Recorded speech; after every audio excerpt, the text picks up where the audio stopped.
merci à tous d'être présents. C'est notre deuxième édition du Club Choiseul Ville de Demain. Alors, pour juste remettre très rapidement en contexte, le Choiseul Ville de Demain a maintenant 4 ans d'existence. Et pour approfondir la dynamique de ce classement, de ce réseau et de la communauté qui en est issue, on a choisi de créer un club pour animer ce genre d'événements, à la fois de rencontres et de réflexions. Et on en est à notre deuxième en visio, mais c'est le dernier en visio. Et très rapidement, à la rentrée, on va pouvoir se retrouver tous ensemble au Cercle de l'Interallié avec des croissants et un jus d'orange en face de nous. Donc, merci à tous d'être présents. Je veux souligner le fait que ce classement et ce club, on ne pourrait pas le faire sans nos partenaires stratégiques que sont Business Immo et Haussmann Executive Search. Business Immo, le média de référence. Et merci Gaël d'être là ce matin aujourd'hui et d'animer ce club. Et Haussmann Executive Search qui nous aide à décrypter à la fois les enjeux du monde de la ville de demain, de l'IMO, de la promotion, de l'investissement, de la Smart City, et de nous aider à trouver des profils de qualité. Et s'il y a autant de profils de qualité sur la ville de demain, c'est notamment grâce à Emmanuel et à ses équipes. Donc, merci beaucoup, Emmanuel. Et merci beaucoup également d'animer ce club avec nous et de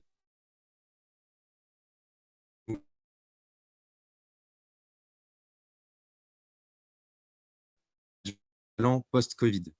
Et pour cela, nous avons 2 invités d'honneur que je remercie très chaleureusement de nous rejoindre. Nous avons une lauréate choiselienne, Anne-Sophie Sancerre. Bonjour Anne-Sophie. Bonjour à tous. Je vais vous présenter brièvement. Alors, après 5 ans chez Morgan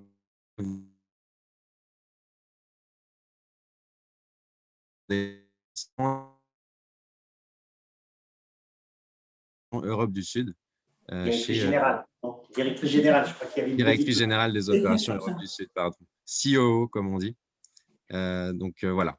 Vous avez une connaissance fine de l'immobilier et du RW, puisque vous en faites partie depuis longtemps et vous en êtes un peu une colonne vertébrale aujourd'hui.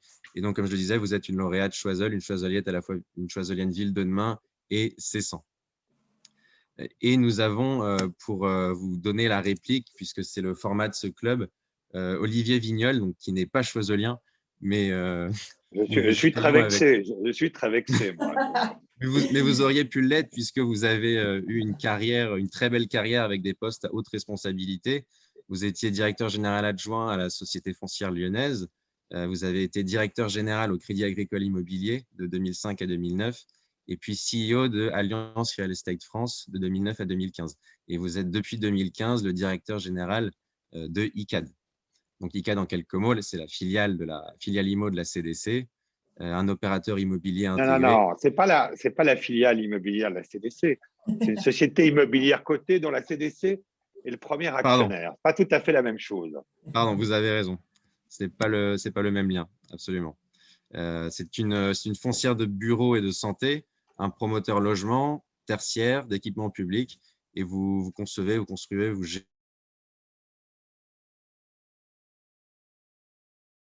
un accent très marqué sur la RSE, sur l'empreinte carbone et sur l'impact social de ces équipements.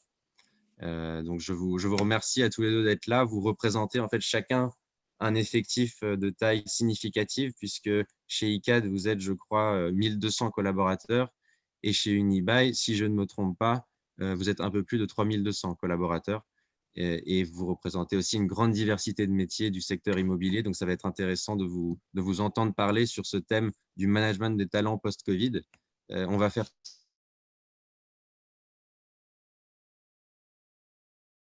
les plus horizontaux possibles. Donc, Gaël et Emmanuel vont mettre les sujets sur la table, mais n'hésitez pas ensuite, et je m'adresse aux participants, à rebondir, à réagir à ce que Anne-Sophie et Olivier peuvent dire. Voilà, Gaël, je te laisse la parole. Merci beaucoup, Paul. Je vois qu'Olivier est en grande forme, donc ça me fait plaisir. Et s'il n'est pas choiselien, c'est qu'il a le même défaut que moi, l'âge. Je te demande bien pardon.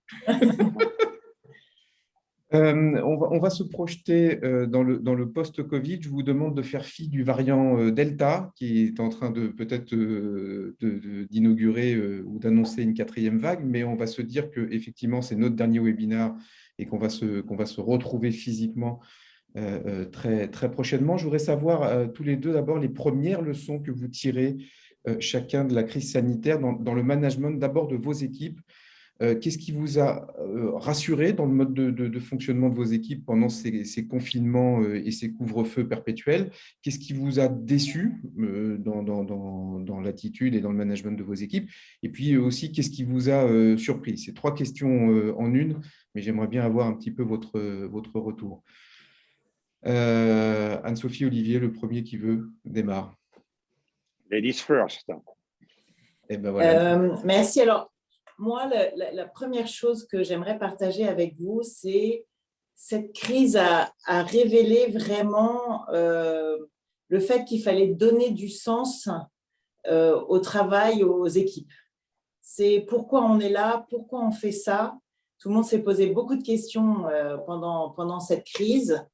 Et du coup, l'importance d'aller au-delà de juste son métier, son job, sa fonction, et avoir une raison d'être et une raison d'être d'entreprise qui va au-delà de la fonction de chaque collaborateur, afin de leur donner envie de se dépasser et de remettre son rôle vraiment en perspective d'une mission un peu plus large. Et on avait une mission chez Nibai qu'on appelait Reinvent Being Together, qui est toujours notre mission, mais qu'on n'avait jamais vraiment bien creusé, discuté avec les équipes. Et là, vraiment, le fait d'être dans cette crise et de se dire, finalement, on n'est que peu de choses par rapport à cette crise plus large, on a ressenti le besoin de se poser la question, mais pourquoi on fait ça? Quelle est vraiment la raison de mon job à chaque niveau au quotidien, et donc de le remettre dans ce cadre plus large de réinventer la façon de vivre ensemble dans tous les lieux concrets. Et c'est ça ce qu'on fait au quotidien, c'est qu'on réinvente la façon dont les gens vont interagir ensemble dans nos lieux, que ce soit dans des bureaux, que ce soit dans des hôtels, que ce soit dans des centres commerciaux. Eh bien, ça a permis à chacun de se dire « Ah, voilà, mon job est important et du coup, je vais démultiplier mes forces pour y arriver. » Et ça, du coup, j'ai été super soutenue, émerveillée par les équipes qui ont relevé leurs manches et se sont dit « Non, mais vraiment, il faut que j'y aille, que je me dépasse, que j'aide à la sortie de crise, à passer la crise et à en sortir. » Parce que mon job compte et ma tâche compte. Voilà. Ça, c'est vraiment le premier point très important. Et du coup, cette capacité, cette agilité, cette résilience des équipes, j'ai trouvé ça génial. Génial. Je réfléchissais aux déceptions, et déceptions, j'en ai pas, à part la déception de devoir refermer, la déception plus du contexte général, mais pas une déception par rapport aux gens, parce que même ceux qui ont eu peut-être un peu plus de faiblesse ont su lever la main et se faire entendre pour qu'on les remette dans le troupeau général. Du coup, j'ai trouvé qu'au contraire, ça avait rapproché les gens d'une certaine manière. On a fait plus attention aux autres. Et du coup, ça nous a rendus plus forts. Merci beaucoup. Olivier. Pour nous, chez CAD, moi, je crois que ce qui a été le plus frappant, c'est la capacité à absorber le choc de la crise, parce qu'on a, comme beaucoup d'entreprises, on a des manuels de gestion de crise, on a des plans de continuité d'entreprise. Et moi, je reconnais chez CAD, on n'avait pas la pandémie comme risque, je dirais, anticipé et donc géré. Je crois qu'il y a assez peu d'entreprises d'ailleurs qui l'avaient dans leur PCE ou leur plan de gestion de crise. Donc, il a fallu tout inventer. Et moi, ce qui m'a frappé, c'est la capacité finalement des équipes à inventer des solutions à des problèmes qu'on n'avait pas imaginés et dans un laps de temps extrêmement court. Donc, on a une activité de promotion. Les chantiers, ils ont fermé en 48 heures. Les entreprises ne nous ont pas vraiment prévu. L'entreprise de bâtiment, elles nous ont mis devant le fait accompli.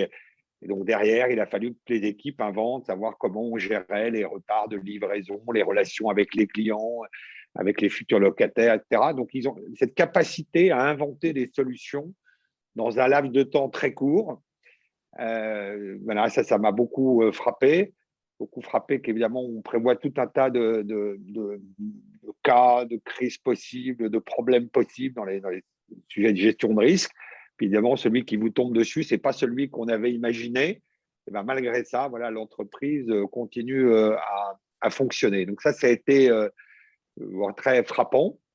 On a vu se révéler des gens, voilà, pas forcément ceux qu'on attendait, prendre le leadership pour imaginer des solutions à des problèmes nouveaux. Donc, on a vu émerger des personnalités, des talents qui, face à la crise, voilà, se sont révélés. Ça a été aussi, d'un point de vue RH, extrêmement intéressant.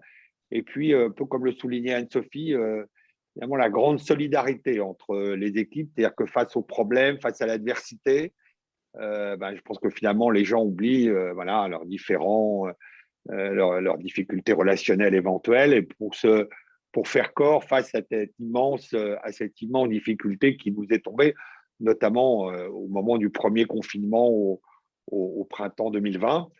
Bon, franchement, pas dans la méthode Coué, mais un peu de choses qui nous ont déçus pendant cette période où on a plutôt au contraire été extrêmement satisfait et même très agréablement surpris de la réaction des équipes. Olivier, pendant cette période, comment vous avez géré l'arrivée de nouveaux collaborateurs, si tant est que de nouveaux collaborateurs soient arrivés entre le 16 mars 2020 et aujourd'hui? Et peut-être dans l'accueil, si on se prolonge un tout petit peu post-Covid, comment vous allez aujourd'hui gérer cette arrivée de nouveaux collaborateurs, et ça fera la transition avec le travail distanciel et le travail en présentiel? C'est probablement la principale difficulté qu'on a eu à gérer parce que nous, on est 1200. Donc on a recruté l'année dernière un peu plus d'une centaine de personnes qui sont arrivées, dont une partie sont arrivées pendant le premier confinement. On n'avait pas le droit d'aller, on avait le droit d'aller dans les bureaux, etc., mais très peu. Et donc, on a dû intégrer des gens qu'on, par nature, on ne connaissait pas, et qu'on avait pour certains même fini de recruter en visio. Et intégrer des collaborateurs quand vous ne les voyez pas, quand vous n'avez jamais eu d'interaction directe avec eux, c'est franchement pas simple. Nous, on est très vigilants aujourd'hui là-dessus parce que on ne voudrait pas qu'il y ait un taux d'échec supérieur à ce qu'on a d'habitude dans cette nouvelle manière d'intégrer des gens qu'on ne connaît pas et qu'on n'a pas vu pour certains pendant 6 mois, 8 mois. L'intégration se passe très bien. Moi, je sais qu'au niveau du COMEX, d'ICAD, on a une personne qui est arrivée fin février 2020. C'est sûr qu'intégrer dans un COMEX quelqu'un que ses collègues n'ont jamais vu, qu'ils avaient vu une fois avant et qui ont vu pour la première fois, je crois, 2 mois ou 2 mois et demi après, c'est assez compliqué. Donc, comme on a fait du distanciel. On a essayé de multiplier les visios avec les collaborateurs nouvellement arrivés. On a quand même réussi à faire une journée d'intégration totalement virtuelle. On en fait 3 par an pour les nouveaux arrivants. On l'a quand même faite, mais ce n'est pas la même chose quand on fait uniquement avec des gens qui sont en distanciel. Vous connaissez les règles, celui qui ne parle pas, il coupe sa caméra, donc vous ne voyez pas les gens, etc. Donc, c'est une vraie complexité. Et le risque d'échec, il est forcément plus élevé. C'est quand même très compliqué de transmettre les valeurs de l'entreprise, les comportements, etc., au travers d'une caméra. Donc, l'intégration des collaborateurs nouveaux, c'est probablement le point le plus délicat qu'on a eu à gérer en 2020. Tu mets de côté les problèmes économiques qui dérivaient de la crise, mais voilà, parce que télétravailler avec des gens qu'on connaît depuis 10 ans, sûrement possible. Télétravailler avec quelqu'un que vous n'avez jamais vu, que vous ne connaissez pas bien, que vous avez vu 3 fois en entretien 1 heure avant, ben voilà, c'est un peu plus compliqué. Et je crois que c'est pour toutes les entreprises, pour tous les DRH, pour tous les managers, c'est le point de vigilance. C'est les efforts qu'on a à faire pour intégrer des collaborateurs qu'on verrait beaucoup moins que par le passé. Si c'est ça la tendance du monde du travail, oui, ça sera une vraie problématique. Anne-Sophie, même question pour Unibail-Rodamco-Westfield, avec la particularité que vous, les règles du jeu étaient un peu plus complexifiées, notamment avec la fermeture des centres commerciaux que vous appreniez par une déclaration de Castex le jeudi soir, ou des choses comme ça, en sachant que les règles ne sont pas les mêmes entre la France et d'autres pays européens. Comment vous avez géré l'arrivée de nouveaux collaborateurs? Alors, dans notre malheur, il y avait quand même une chance, c'est que les centres restaient ouverts. Il n'y avait que pour les hypermarchés et les pharmacies, mais quelque part, on avait quand même un lieu où on pouvait se retrouver sur site.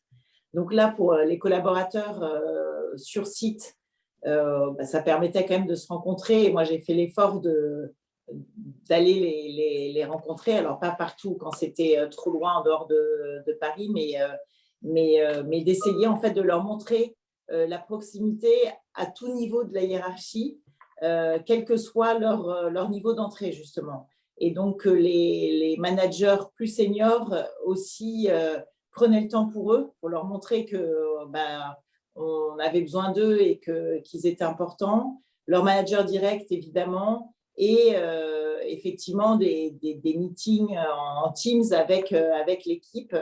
Et peut-être un management de proximité plus intense, des coups de fil plus fréquents pour être sûr que ça se passe bien, qu'il ose dire qu'il ne comprend pas, qu'il se pose des questions, etc. Donc voilà, on a fait plus attention à ces nouveaux entrants en étant encore plus proche d'eux pour les accompagner dans cette phase de prise de poste pas simple. Très bien. Emmanuel, je te laisse la parole, à moins qu'il y ait des questions. Mais Et on peut faire moyennement Zoom, je ne sais pas très bien comment elles apparaissent, les questions. On va t'aider, Gaël, on va trouver. Adrien, vous pouvez nous aider s'il y a des questions de… Pour l'instant, il n'y a pas de questions. Tout le monde peut poser des questions soit dans l'onglet Q&R, soit dans l'onglet discussion directement à tout le monde. Bon, parfait. Alors moi, je vais embrayer sur le deuxième thème, qui est un thème assez classique, dont on discute beaucoup actuellement, c'est le retour au présentiel. Donc, j'ai envie de vous poser la question à tous les deux. Votre organisation aujourd'hui, où est-ce que vous placez le curseur entre le télétravail, le présentiel? Est-ce que les règles sont complètement arrêtées ou est-ce que vous allez voir en fonction de ce que vous allez constater dans les semaines qui viennent, dans les mois qui viennent? Puis on a une période un peu compliquée à la veille de l'été, on va avoir la rupture, la vraie reprise ce sera septembre. Peut-être Anne-Sophie, vous pouvez nous donner votre sentiment là-dessus, sur l'organisation qui se dessine entre télétravail, le présentiel chez Unibail. Alors, nous, le premier constat, c'est que les équipes sont en demande de revenir au bureau. Donc, on a une chance infinie d'avoir des gens qui veulent être là et donc qui nous disent plutôt, mais pourquoi on ne peut pas revenir? Pourquoi? Voilà, parce qu'on a évidemment suivi de manière très stricte les recommandations gouvernementales. Et du coup, le retour au bureau ne se fait pas aussi rapidement qu'on le souhaiterait. Que les équipes le souhaiteraient. Donc, on a cette chance folle. Tout le monde veut se retrouver, tout le monde rêve d'être autour d'une table à brainstormer sur des sujets spécifiques. Et bien que, évidemment, le télétravail et la distance permettent aussi une certaine efficacité parce que les visios, on en fait plus, on est peut-être un peu plus straight to the point aussi quand on est en visio parce que y a plus le petit rire du début, la petite blague, etc. Mais on est plus efficace, mais ça manque, cette petite blague du départ ou voilà, le clin d'œil à la personne en face de la table, bref, cette interaction manque. Donc, nous, on va s'orienter sur tout le monde de retour au travail, évidemment, et une certaine flexibilité, parce que tout le monde est aussi en demande un peu plus de flexibilité, plus de liberté, ce qui implique plus de responsabilisation, et ça, c'est super, et je pense qu'on en parlera après. Et du coup, on sera sur sûrement un mode de maximum 2 jours de télétravail, pas obligatoire du tout, hein, parce que les gens ne sont pas en demande, mais pour laisser cette liberté, cette flexibilité, donc maximum 2 jours de télétravail par semaine, mais avec une forte volonté des uns et des autres de se retrouver et d'être au bureau. Merci beaucoup. Olivier, qu'est-ce qui se dessine chez ICAD? Alors, nous, on a une particularité, c'est que notre premier métier, c'est de louer et de vendre des mètres carrés de bureaux.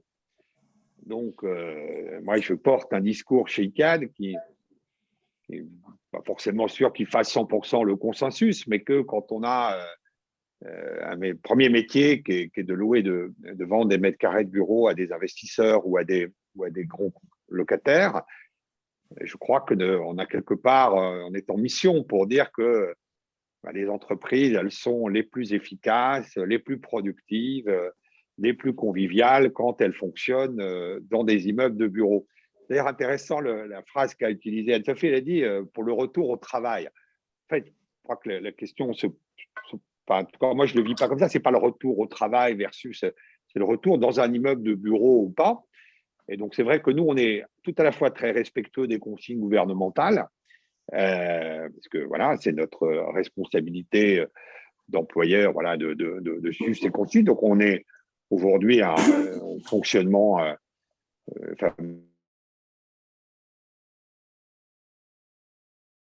On va essayer de réaugmenter considérablement la partie des collaborateurs présents sur site, alors qu'on avait un accord télétravail préalablement à la crise et qui concernait à peu près, selon les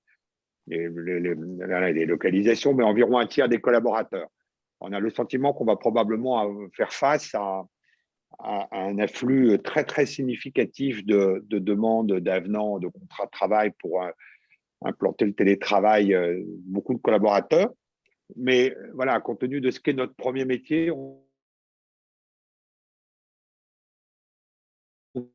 focalisé sur un challenge qui est comment on imagine des lieux de travail, des immeubles de bureaux qui donnent envie aux gens de revenir sur les lieux de bureaux, parce que c'est notre métier. Donc, nous, c'est ça notre challenge. On va commencer par se l'appliquer à nous-mêmes, voir ce qu'on peut faire sur nos propres implantations pour vraiment donner envie aux collaborateurs d'y revenir. Et puis, évidemment, décliner ça après dans notre portefeuille d'actifs.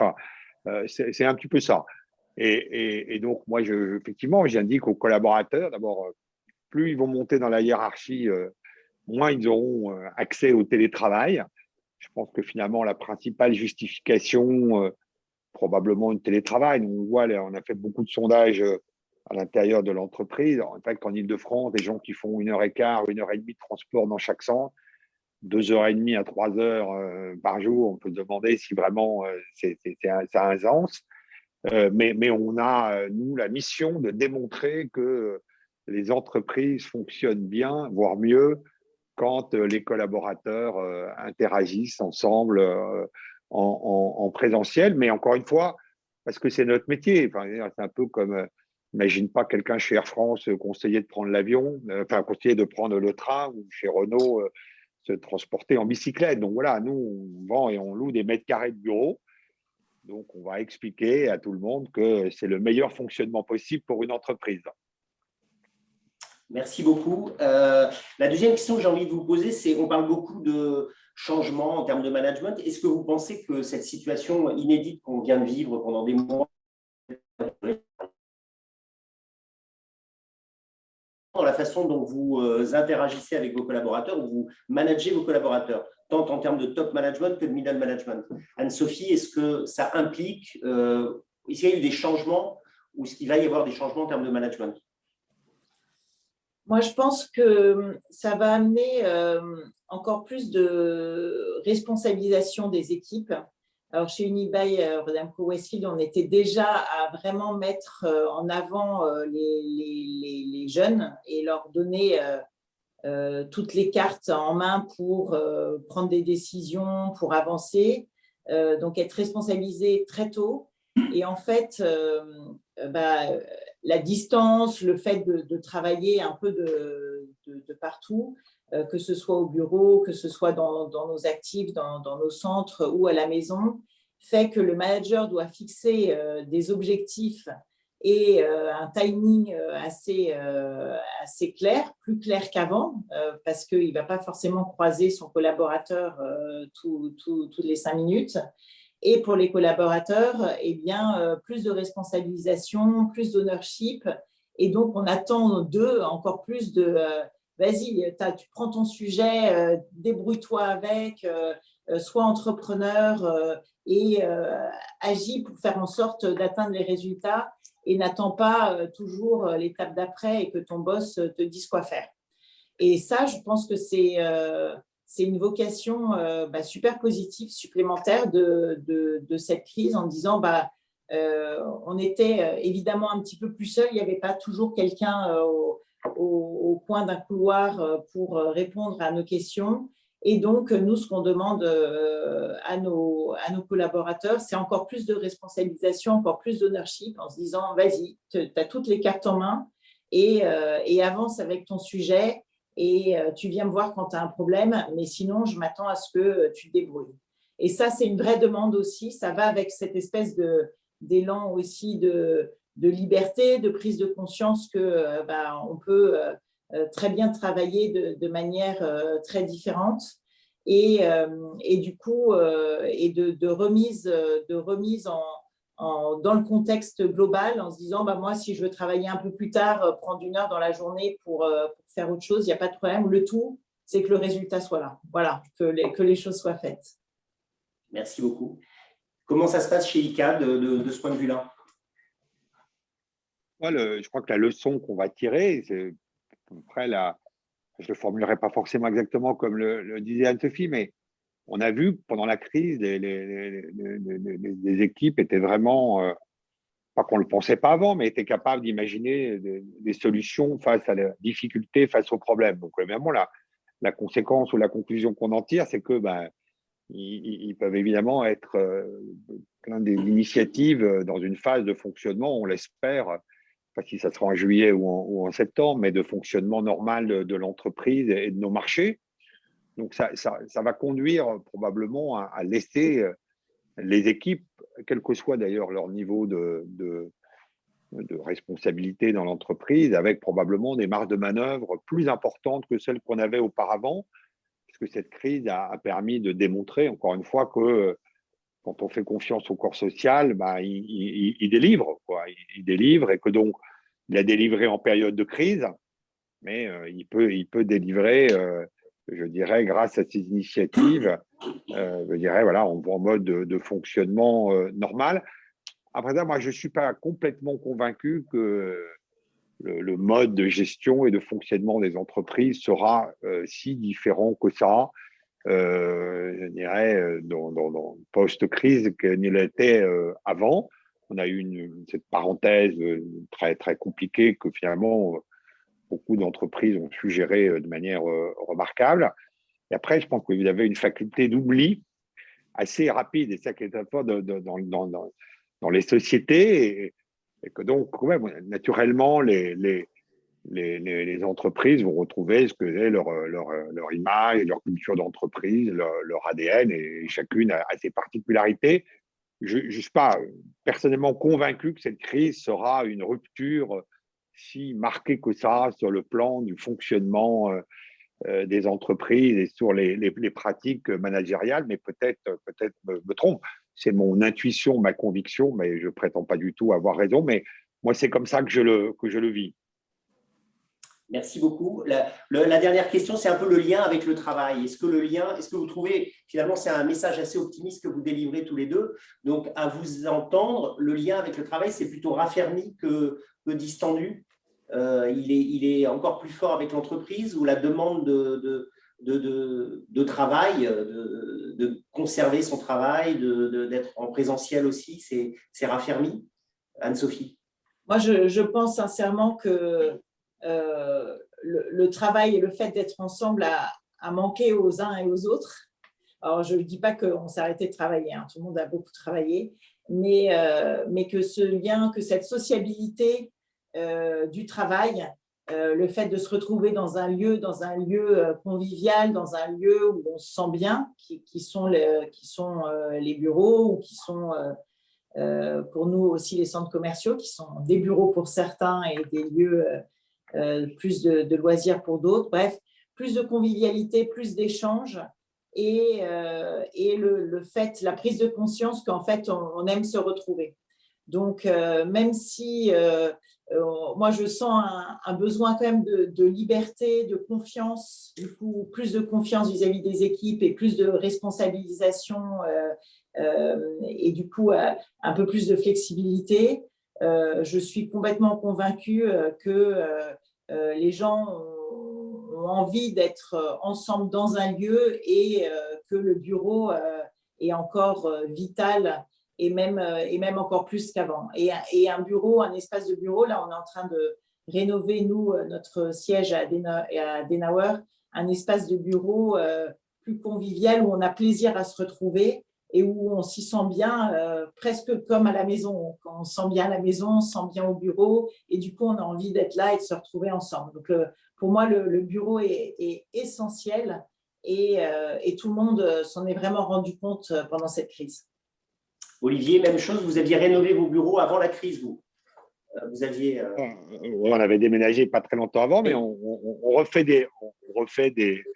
va refaire aussi des travaux pour améliorer encore et en donner envie aux gens de revenir. Et puis aussi parce que c'est un peu notre vitrine pour les immeubles de bureaux qu'on développe par ailleurs, qui est encore une fois qui est notre premier métier. Donc nous, on a évidemment un angle un peu particulier de regarder le sujet.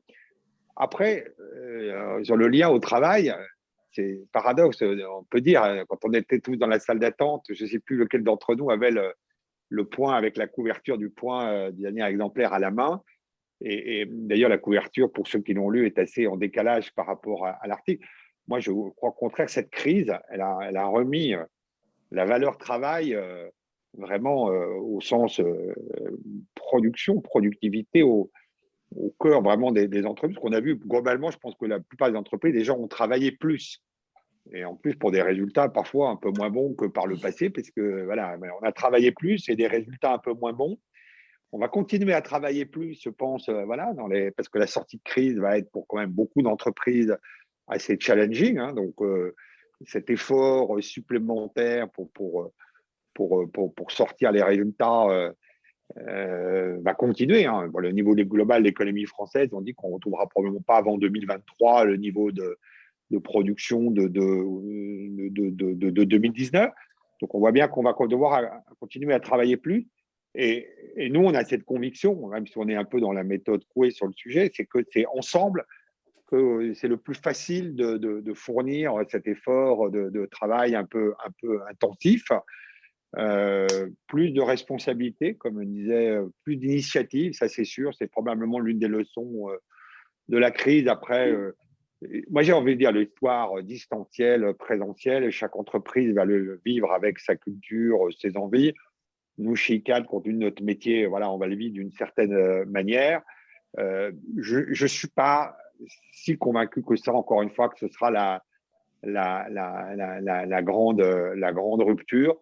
Alors, comme le dit Anne-Sophie, je pense que progressivement, moi je pense que c'est la tendance qui va l'emporter, c'est ce besoin de se retrouver, ce besoin de sociabilité entre les collaborateurs. Donc évidemment, quand vous travaillez dans une entreprise de service ou autre, bah, c'est principalement dans les immeubles de bureaux que vous pouvez le faire. Voilà, moi je pense qu'on va avoir une certaine forme de retour à la normale. Je pense que le travail à distance va montrer notamment, comme sur le sujet qu'on évoquait tout à l'heure de l'intégration de nouveaux collaborateurs, va montrer ses limites. Ça a très bien fonctionné au début de la crise. Voilà, on télétravaillait avec des gens qu'on connaît bien. Donc, télétravailler effectivement avec des gens que vous connaissez depuis des années, ça marche très bien. la manière dont on va arriver à fonctionner, je dirais, avec les nouveaux arrivants, tout challenging.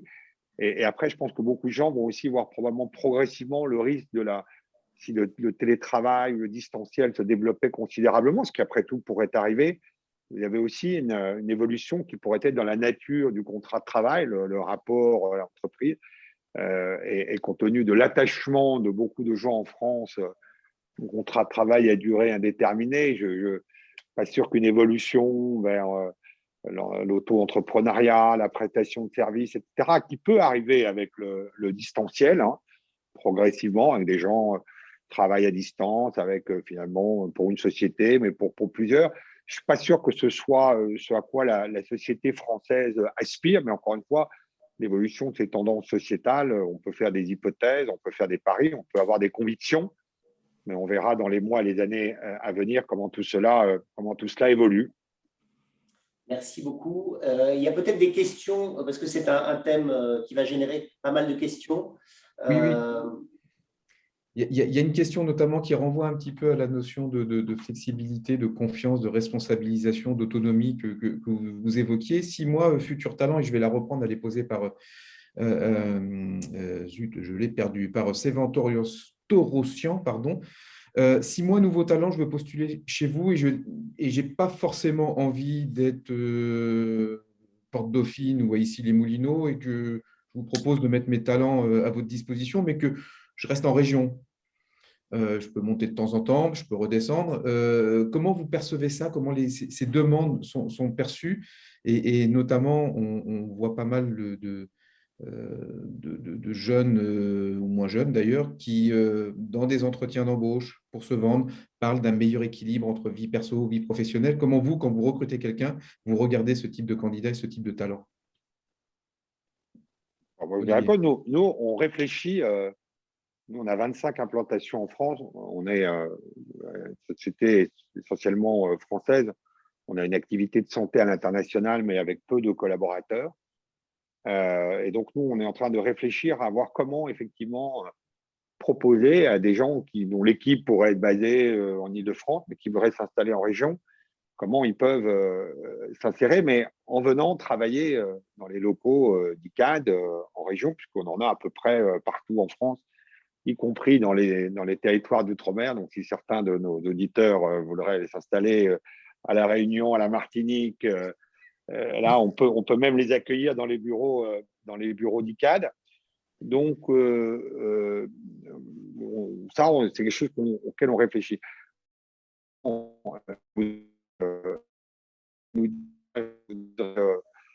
Pas trop envie de venir sur votre lieu de travail. Vous aurez travaillé à 100% en distanciel, etc. Pour quelqu'un qu'on ne connaît pas, nous, ce n'est pas le type de candidature qui nous fait rêver. Nous, on a envie des gens qui ont envie de travailler avec l'équipe, qui ont envie de s'intégrer dans l'équipe. Et on pense que le risque d'échec de quelqu'un qu'on ne voit jamais, il est assez élevé. Donc, pour les nouveaux arrivants, c'est un peu différent. Pour des collaborateurs qui sont là depuis 3 ans, 5 ans, 10 ans dans l'entreprise, qu'on connaît parfaitement, c'est beaucoup plus simple d'imaginer ces solutions parce qu'on les connaît bien. Alors, on constate on constate que question qui revient assez rapidement dans les entretiens d'embauche, notamment dans les collaborateurs les plus jeunes, c'est quoi l'accord de télétravail que vous avez? Voilà, donc nous, on leur demande surtout quel est leur potentiel à nous délivrer la performance. À un moment, il faut quand même… voilà, moi, je suis ravi de l'équilibre vie professionnelle et vie privée, mais moi, j'ai une performance économique à délivrer. Donc, enfin, moi, ICAD, vis-à-vis de nos collaborateurs, de nos actionnaires, de nos parties prenantes. Donc, c'est tout ça, moi, ma question. Alors, si la performance professionnelle passe par un bon équilibre, c'est parfait. Mais quand même, ce n'est pas le sujet premier, quoi. C'est pas le sujet premier. Nous, on vit dans des sociétés très, très, très équilibrées. On a des accords de RTT, des accords de télétravail. Donc, on pense qu'on propose un cadre de vie qui est par construction très, très, très équilibré. Donc, on sait que ce qu'on propose aux collaborateurs devrait leur permettre d'atteindre cet équilibre. Il y a une question de Maxime Forgeot là, qui parle du rôle social de l'entreprise, Maxime dit que Anne-Sophie parlait tout à l'heure de la recherche de sens exacerbée par cette crise. La question se pose aujourd'hui, pourquoi cette crise a-t-elle impliqué cette recherche de sens? Et on se demande si ce n'est pas justement la perte du rôle social de l'entreprise qui donnait un sens au-delà du contenu. Est-ce que vous avez une réponse? Bon, c'est une thématique un peu conceptuelle, mais sur ce rôle social de l'entreprise. On a vu que certaines entreprises prenaient un statut différent, etc. Est-ce que vous ressentez cela dans vos entreprises respectives? Je pense qu'on le sentait déjà avant la crise et ça a été accéléré, exacerbé par la crise, c'est qu'on a la chance d'être dans ce monde de l'immobilier, on crée des lieux pour les autres, pour que les autres y vivent, que ce soit en résidentiel, que ce soit en bureau, en centre commercial. Donc, on a un rôle social très fort parce qu'on crée les lieux de vie de nos concitoyens.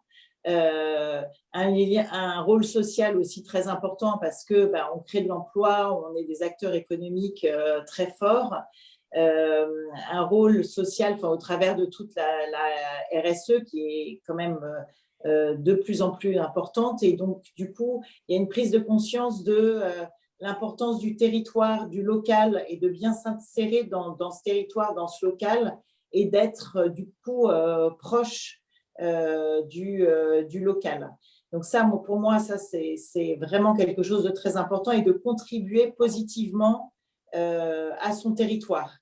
Nous, pendant la crise, on a levé des fonds, contribué pour tous les hôpitaux qui étaient autour de nos centres, de nos lieux. Tout le monde voulait contribuer pour préserver et pour aider son écosystème. Donc ça, très important, ce côté, cette responsabilité sociale de nous, acteurs de l'immobilier au sens large, et je nous inclus tous là-dedans. Et après, effectivement, cette recherche de sens, j'y reviens. Pour moi, vraiment, le fait d'incarner une mission plus grande et de se dire, on crée des lieux où les gens vont se retrouver, vont vivre ensemble. Et ça a été tout l'objet de ce débat d'aujourd'hui. Et comment on souhaite que les gens interagissent ensemble, comment on souhaite qu'ils soient finalement heureux ensemble, bien. Et donc, de fait, qu'ils produisent mieux, qu'ils aient des meilleurs résultats collectivement.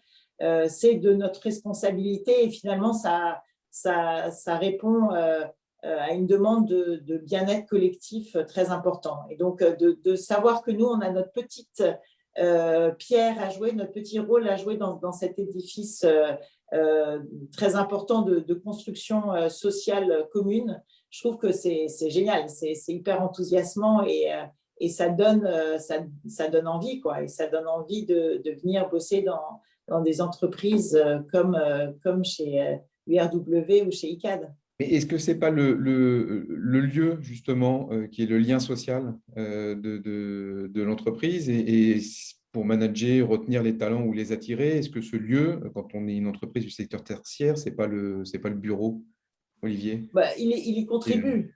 Vas-y, Olivier. Non, moi, je partage tout à fait ce qu'a dit Anne-Sophie. On est dans un métier, on produit, on construit des lieux de vie, de travail, de commerce. Donc, je pense que c'est assez facile dans nos entreprises, surtout celles qui bâtissent et qui construisent, de trouver un sens à ce qu'on fait. Parce que, finalement, les collaborateurs voient de manière extrêmement concrète ce qu'ils ont contribué à réaliser. Et c'est vrai que quand on est dans ce métier, quand vous livrez un programme, quel qu'il soit, et qui plaît, qui rencontre le succès commercial, que vous avez des gens qui commencent à vivre dans le lieu que vous avez bâti, enfin, c'est vraiment des satisfactions, moi je trouve très, très, très fortes, ce qui fait probablement l'un des attraits de notre métier, on va dire, de bâtisseur. Hein. Donc, trouver du sens dans nos sociétés. Alors, encore une fois, chaque entreprise a sa culture, mais je pense qu'on est un secteur où c'est assez facile. Et puisque la quête de sens est probablement quelque chose qui va en croissant. Nous, on voit bien les entretiens d'embauche maintenant, on passe la moitié du temps à répondre à des questions qu'on nous pose sur ces sujets-là. Une fois qu'on a évacué le sujet de l'avenant télétravail ou de l'accord télétravail, c'est finalement on fait. Et donc, c'est autant un entretien d'embauche dans les deux sens. Donc, chaque entreprise y répond. Voilà, chaque entreprise, beaucoup d'entreprises se sont dotées de sa raison d'être. Et on voit bien que dans l'immobilier, beaucoup d'entreprises l'ont fait. C'est probablement plus facile à conceptualiser. Alors après, il y en a qui ont adapté peu dans l'immobilier le statut d'entreprise à mission. Hein. Nous, on a mis quand même notre raison d'être dans les statuts. C'est intéressant, hein, voté à 99,99% en assemblée générale, avec un quorum à plus de 80%. Donc, on a été assez surpris. Mais parce que, voilà, elle est assez simple. Notre raison d'être, c'est de bâtir des lieux de vie innovants, bas carbone, inclusifs. On voit bien l'intérêt que portent les collaborateurs à faire ce qu'on appelle des programmes immobiliers inclusifs. Alors, quand on est dans le résidentiel, c'est plus simple hein, parce qu'on peut bâtir tout type de logement. Et donc, ça donne beaucoup de sens. Donc, finalement, la responsabilité ou la mission sociale ou sociétale, moi je préfère dire sociétale, c'est plus vague, qu'on permet d'attirer des talents chez ICAD, on en sera ravis. Et effectivement, on comprend que c'est aujourd'hui un facteur d'attractivité important, notamment pour attirer les collaborateurs les plus jeunes. Je rebondis sur et je recentre un tout petit peu sur le bureau, on ne voulait pas, mais à partir du moment où on prend en considération que à chaque entretien, il y a une question sur le télétravail, ça veut dire qu'on acte le fait qu'on aura une organisation hybride du travail, et avec une jauge de présentiel et une jauge de distanciel. Dans cette hypothèse, quel rôle vous assignez au bureau pour attirer et fidéliser les talents et comment vous le voyez évoluer pour qu'il devienne un lieu d'expression ou de révélation des talents? Anne-Sophie. Nous, justement, là, on est en pleine rénovation de nos bureaux pour essayer de mieux incarner ce que tu décris. Donc, des lieux plus conviviaux avec plus d'endroits pour se retrouver, pour échanger, pour discuter. On sera sûrement en flex office aussi pour gagner de la place et notamment sur ces endroits de convivialité parce que voilà, nos bureaux ne sont pas non plus extensibles et donc ça permet de créer plus de salles de réunion et plus de lieux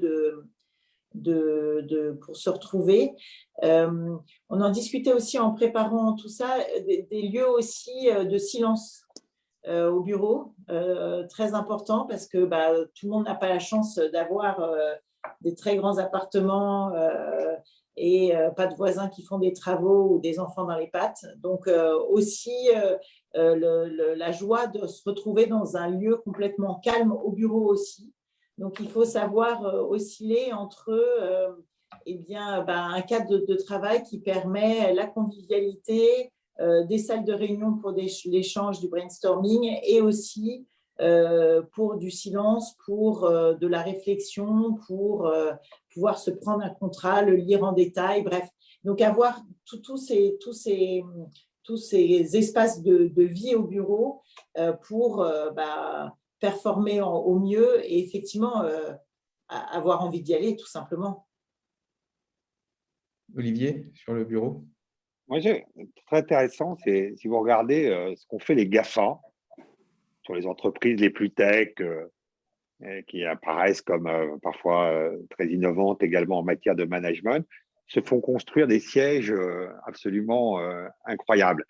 On connaît le siège d'Apple, le siège de Google, le futur siège d'Amazon. C'est assez intéressant de voir que ces entreprises, on ressent toujours, quelle que soit d'ailleurs leur nature très tech, de faire construire des sièges sociaux qui sont, je dirais, quasi pharaoniques. Hein. Et on peut se demander pourquoi, en fait. Mais je pense que c'est parce qu'elles ont, peut-être encore plus que les autres, ressenti le fait qu'un siège social, un immeuble de bureau, c'est l'image de probablement l'entreprise, beaucoup plus que des réseaux virtuels qui finalement disparaissent une fois que voilà, la réunion ou la conférence est terminée. Donc moi, je pense que les immeubles bureaux, c'est l'image de marque de l'entreprise, c'est la vitrine. Elle témoigne beaucoup de sa puissance ou de sa santé. Pour les spécialistes d'architecture américaine, alors les gratte-ciel sont nés de ça. Hein. C'est de la volonté de montrer la force et la puissance d'une entreprise. Et moi, je pense que ça va perdurer. Alors, pour l'enveloppe, le contenu sera probablement un peu différent avec les éléments que mentionnait Anne-Sophie, mais ça sera toujours l'endroit qui symbolise et qui témoigne de ce qu'est une entreprise. On envoie beaucoup de messages avec le choix de son siège social, et les entreprises ont besoin d'envoyer des messages pour dire qui elles sont, comment elles vont, etc. Après, la manière dont on va concevoir l'aménagement, oui, il va à tout moment être un peu modifié, puisque le télétravail se développe. On a bien compris qu'on ne va pas laisser des espaces de travail ou des postes de travail inoccupés, ne serait-ce qu'une journée ou 2 journées par semaine, ça n'aurait pas de sens. Donc, ça, il faut l'intégrer dans la manière dont sont conçus. Et puis, surtout à court terme, pour redonner envie aux gens de revenir, parce que le lien a probablement été un peu coupé, puis ça fait 15 mois qu'on est pas mal éloigné de ces lieux tertiaires. Ben oui, on va tous faire, je pense, des efforts de séduction pour vraiment donner envie aux collaborateurs de trouver du contenu, pas qu'un outil de travail. Nous, on multiplie beaucoup les événements, les conférences sur site, et je pense que peut-être à un moment, on ne les retransmettra plus en ligne, quoi. Finalement, c'est un privilège qu'on va réserver aux gens qui auront envie de venir. Voilà, on fait gros efforts sur la restauration. C'est un sujet extrêmement important pour le lien social, le déjeuner. On n'a pas tous forcément envie de simplement de manger un sandwich à son poste de travail. Donc, comment on peut améliorer la qualité de la restauration, faciliter la vie des collaborateurs avec un entrée, et puis aussi améliorer tout ce qui contribue à la créativité. Et la créativité, c'est quand les gens sont ensemble, qu'ils réfléchissent ensemble. Donc, tous les lieux qui permettent de stimuler cette créativité prennent une place de plus en plus significative, effectivement, dans l'aménagement des immeubles de bureaux qu'on conçoit. Ça, ce sont des arguments qui comptent aujourd'hui pour attirer des talents ou pour éviter qu'ils aillent chez le voisin? Écoutez, moi, je vois, en tout cas, on est très fiers et très contents de faire visiter notre siège quand les gens viennent passer des entretiens, parce qu'on trouve qu'il est fort agréable. Et donc, oui, je pense que dans les critères de choix, pour les grands talents qui ont le choix entre plusieurs entreprises, plusieurs offres, vraiment, quand vous avez l'intérêt du job, le niveau de salaire qu'on vous propose, vous cherchez des critères qui peuvent vous permettre de faire la différence entre l'un et l'autre. Je pense que la relation managériale ou la personnalité du manager avec qui vous allez travailler est probablement un élément essentiel.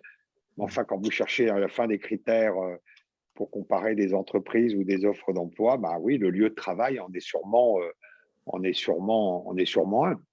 Ça veut dire que les entreprises vont continuer d'investir on continue. Nous, on va faire pas mal de travaux cet été. Et puis on le fait. Et on voit surtout, on voit beaucoup de nos clients locataires. On a un parc de bureaux d'un peu plus de 2 millions de mètres carrés. Vous savez que dans les baux, ces contrats absolument invraisemblables, quand on fait des gros travaux, on demande l'autorisation du bailleur. Donc, on voit bien ce que les gens sont en train de faire. Et on voit bien que les entreprises vont investir dans leur bureau et dans leur siège, etc. Encore une fois, l'image, montrer qu'on a bien résisté à la crise, attirer les gens, etc. Je crois que j'entendais, j'espère que je n'ai pas coupé Anne-Sophie, elle disait la localisation. C'est sûr que la localisation compte aussi. Là, il y a un grand débat. Parce que la localisation de siège, pas croire qu'il n'y a que des gens qui veulent travailler dans le 8e arrondissement. On va annoncer pas mal, j'espère, de transactions là, dans les jours qui viennent. Et les gens, ils veulent surtout habiter plus près de leur lieu de travail. Je pense, et tout le monde n'habite pas à Paris 8e ou 16e. Les gens qui pensent ça, c'est je pense, un contresens sur le marché tertiaire. Donc, on va probablement aussi avoir, nous, on a des discussions avec plusieurs grands groupes qui vont probablement éclater leurs implantations tertiaires, les démultiplier en Île-de-France, à seule fin de pouvoir offrir à leurs collaborateurs des lieux de travail de l'entreprise, mais nettement plus proches qu'il était auparavant. C'est-à-dire, quand vous êtes une grande entreprise, un seul lieu en Île-de-France, ça veut dire qu'il y a des collaborateurs qui traversent l'Île-de-France, qui vont mettre 1 h 30. Et ça, je pense que ça va être intégré. Donc, moi, je crois beaucoup à l'éclatement des lieux de travail, notamment pour les grandes entreprises, en plusieurs localisations, notamment en Île-de-France, où on a quand même, il faut bien le reconnaître, pas mal de problèmes de transport en commun et de circulation qui rendent les déplacements au sein de la région un peu longs et compliqués. Je voudrais juste ajouter quelque chose. Moi, je le constate beaucoup dans les process de recrutement. La localisation est vraiment clé de plus en plus, les temps de transport, et puis le look des bureaux, l'ergonomie des bureaux, le confort des bureaux, la convivialité, la modernité, et ce que vous disiez, Anne-Sophie et Olivier, c'est-à-dire des lieux pluridisciplinaires, en fait, où on peut se concentrer, rencontrer ses collègues, etc. Peut-être une dernière question sur la visioconférence, Gaël. Oui, pour savoir si finalement, est-ce qu'on pourrait troquer la sacro-sainte réunion du lundi matin à 9 h ou la réunion punitive du vendredi 18 h par une visioconférence chez soi, au Starbucks ou ailleurs d'ailleurs. Est-ce que vous pratiquez ça, Anne-Sophie?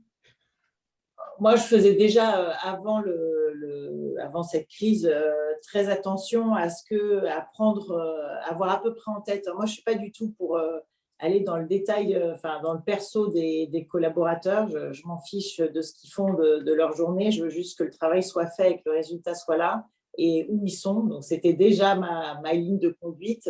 Par contre, je fais attention de ne pas faire le meeting le lundi matin, justement, à 8 h 30, alors que, voilà, il y en a qui déposent leurs enfants, je sais pas, voilà. Mais donc, on essaye de prendre en compte ça pour faciliter la vie de tous.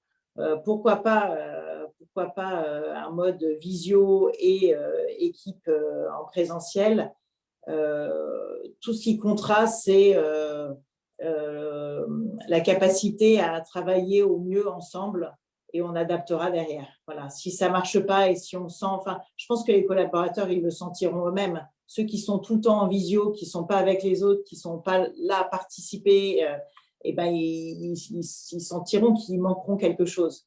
Donc, en fait, le tout, c'est d'avoir cette flexibilité, de donner la liberté aux gens.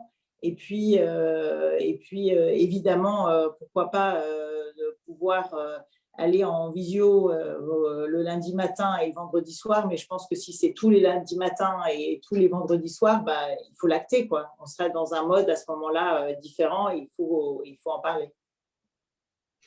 Olivier? Non, mais ça a été un formidable outil de productivité parce que effectivement, ça permet de gagner beaucoup de temps parfois, de réunir des gens qui sont voilà, sur des lieux très, très, très, très différents.